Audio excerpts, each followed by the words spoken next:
Амансызбы? Sizden sırayla böyle oğuzun cevaplanan ayağım menен koşulu olganda, koşuluların alında oğuzun başkan sizi çık koşulu olganda olsun. Su içkende unutup kal su içtiniz mi? İşte öyle bilip duruyor öyle. Bilip duruyor oldu.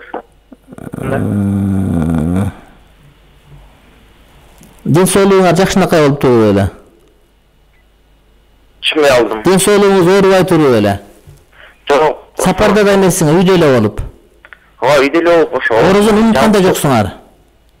Yok, jabılgan bolçam, şu koşulup ketti. Oşo koşulup atkanda unutup kaldыңар орuz экениңерди.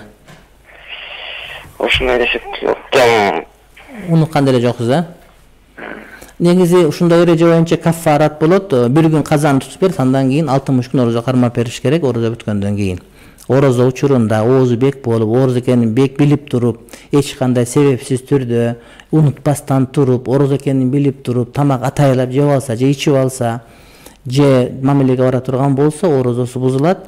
Bir gün tutup берет каза, кийин анан дагы 60 күн штраф tutуп берет. Анткени Рамазан айынын орозосун бузгандыгы үчүн деп айтылынат. Эгерде сапарда болуп же эстен жыйып калса, анда маселеси бөлөкчөрөөк айтылынат.